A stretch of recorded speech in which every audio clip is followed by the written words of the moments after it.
अस्सलामुअलैकुम वरहमतुल्लाहि वबरकातुहू। दोस्तों, मैं हूं मोहम्मद इब्राहिम कासमी और आप देख रहे हैं DD24 लाइव चैनल। ईरान के पास परमाणु हथियार आ चुके हैं। ईरान ने पब्लिकली इस बात को एक्सेप्ट भी कर लिया है, लेकिन अभी ऑफिशियल इस बात का ऐलान नहीं किया है।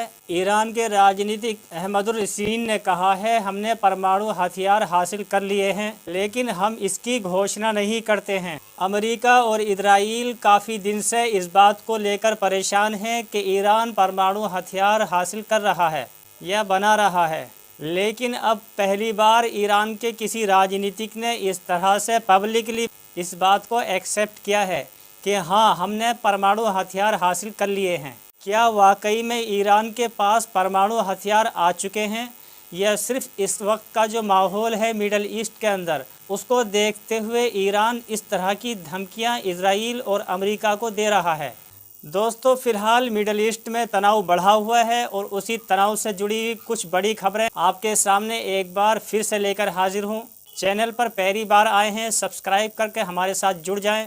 ईरान हमला करने वाला है, ये खबरें आप लोग पिछले 3-4 दिन से सुन ही रहे हैं, लेकिन अभी तक कुछ भी नहीं हुआ है। लेकिन ईरान कह रहा है कि सब्र रखें, हम सही वक्त आने पर जो हमने अप्रैल में हमला किया था इजराइल के ऊपर, उससे भी बड़ा हमला करेंगे। खबरें ऐसी भी आ रही हैं कि इस बार ईरान जो हमला करेगा वो जैसे पिछली बार बहुत सारे ड्रोन छोड़े थे ईरान से, इजराइल पहुंचते पहुंचते उनको काफ़ी टाइम लग गया था, जिसकी वजह से इजराइल ने पूरी तरह से उनको रोकने की तैयारी भी कर ली थी। उसके बाद ईरान ने मिसाइलें लॉन्च की थी, लेकिन अब की बार ऐसा कहा जा रहा है कि ईरान पहले मिसाइलें एक साथ लॉन्च कर देगा, बिना ही बताए, बिना ही इंफॉर्मेशन के। लेकिन इजराइल ने पड़ोसी मुल्कों के साथ बचने की पूरी तैयारी कर ली है।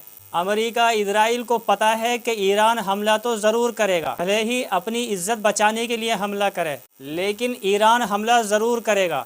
इजरायली चैनल 12 ने बाकायदा इस बात को लेकर रिपोर्ट भी चलाई है। अगर ईरान हमला करता है तो उसको कौन कौन से मुस्लिम देश उसको बचाने आएंगे? सऊदी अरब, UAE, जॉर्डन, बहरीन और इजिप्ट, ये देश इजराइल को बचाएंगे, जिसको मुस्लिम मुल्क कहते हैं, क्योंकि मिसाइलें ज़्यादातर इन्हीं देशों से होकर गुजरेंगी और ये देश ईरान की मिसाइलों को इजराइल तक पहुँचने से रोकने की पूरी कोशिश करेंगे। ईरान के बारे में खबरें और भी हैं, लेकिन पहले आपको एक खबर दे देना चाहता हूं कि रात हिजबुल्लाह ने गलील में एक बहुत बड़ा हमला किया है।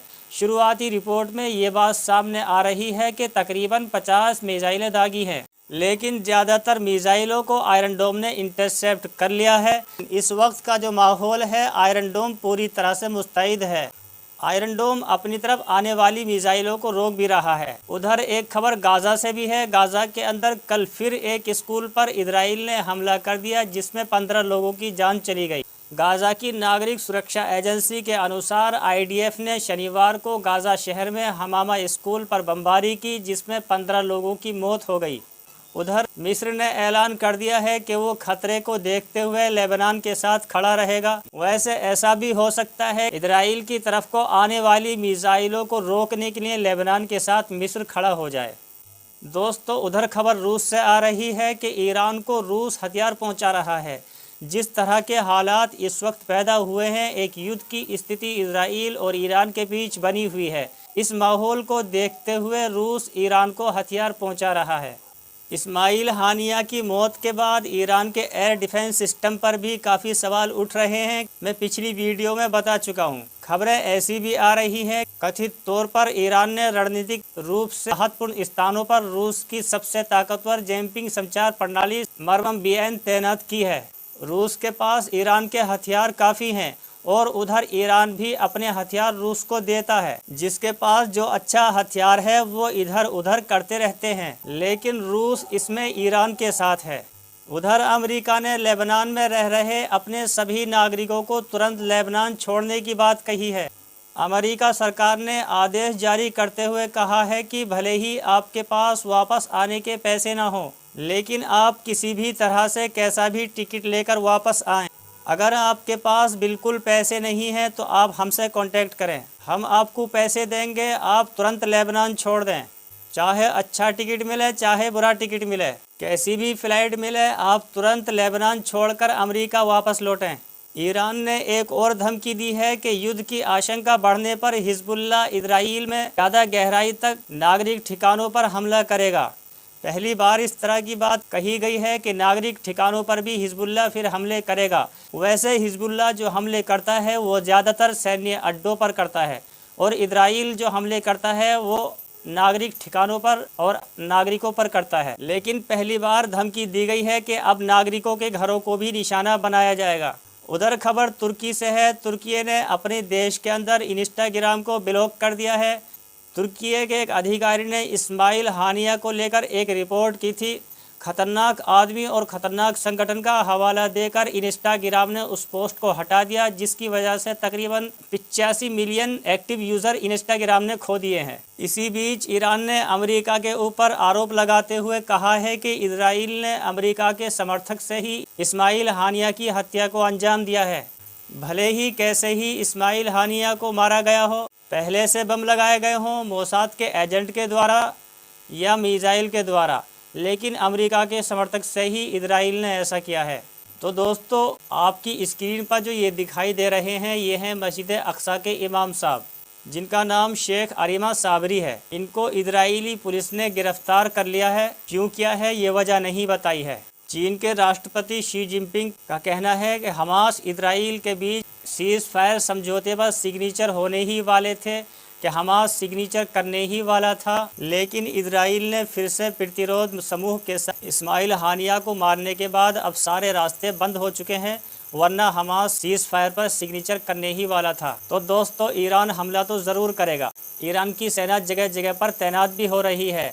रास्ते से अगर गुजर रही है तो ईरान ने अपने देश के सभी नागरिकों से इस बात को कह दिया है कि आप किसी तरह की हमारी सेना की कोई फ़ोटो या वीडियो ना बनाएं, जिससे सामने वाले को ये पता चल सके कि हमारी सेना कहां पर जा रही है। जिस रास्ते पर सेना जा रही हो सड़कों पर ना निकलें। किसी तरह की कोई वीडियो बनाकर सोशल मीडिया पर भी पोस्ट ना करें, क्योंकि अब इनको भी डर लगने लगा है कि ये लोग लोकेशन बहुत ही जल्द ट्रैक कर लेते हैं। एरिया क्षेत्र कोई दिखता है तो उसको गूगल की मदद से सर्च कर लेते हैं कि कौन सा एरिया दिख रहा है और कौन से एरिया में ये सेना तैनात है। अगर थोड़ी सी भी जगह कहीं की दिखाई दे रही होती है तो ये सब कुछ चेक कर लेते हैं कि कहाँ पर कौन इंसान मौजूद है।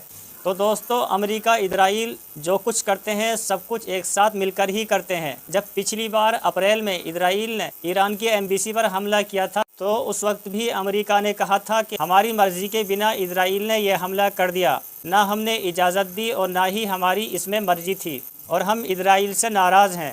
जो बाइडन और नेतन्याहू के बीच तीखी बहस हुई है, क्योंकि नेतन्याहू ने जो बाइडन को बिना बताए हुए ईरान की एम्बेसी पर हमला कर दिया था। काफ़ी नोकझोंक हुई है और जो बाइडन ने साफ कह दिया है कि हम आपका साथ नहीं देंगे। अगर तनाव बढ़ता है तो आप हमसे मदद की उम्मीद न रखें। ये खबरें अप्रैल में भी चलाई गई थी अमेरिका की मीडिया के द्वारा। और जब भी कोई ऐसी बात होती है जहां पर इजराइल कोई बड़ा कांड कर देता है तो अमेरिका की मीडिया जो बाइडन को लेकर ऐसी खबरें चलाता है कि जो बाइडन नेतन्याहू से नाराज़ हो गए हैं। अभी ये जो हमला हुआ है इस्माइल हानिया के ऊपर, इसको लेकर भी अमेरिका की मीडिया अमेरिका को लेकर ये चला रहा है कि जो बाइडन ने तो साफ कह दिया है नेतन्याहू से कि आप हमसे मदद की उम्मीद ना रखें। अगर आप मिडिल ईस्ट में अब तनाव बढ़ाएंगे तो आप उम्मीद ना रखें कि हम आपकी मदद करेंगे। तीखी बहस हुई है जो बाइडन और नेतन्याहू के बीच फ़ोन पर। दुनिया को बेवकूफ़ बनाने वाले हैं ये। पल पल की खबर रहती है जो बाइडन को कि नेतन्याहू कहाँ पर क्या करने वाला है। लेकिन दोस्तों, अपना चेहरा बचाने के लिए इस तरह की अपनी मीडिया की तरफ से खबरें फैलाई जाती हैं। फ़िलहाल इजराइल को बचाने के लिए अमेरिका हमेशा आएगा और हमेशा वहाँ पर मौजूद भी है। और साथ ही साथ अमेरिका के जो पिट्ठू देश हैं, इस्लामिक देश हैं, वो भी इजराइल को बचाने के लिए पूरी तरह से तैयार बैठे हैं। इस रिपोर्ट में इतना ही। अपनी राय कमेंट सेक्शन में लिख के ज़रूर बताएं। चैनल पर नए हैं सब्सक्राइब कर लें, बेल नोटिफिकेशन भी ऑन कर लें। शुक्रिया।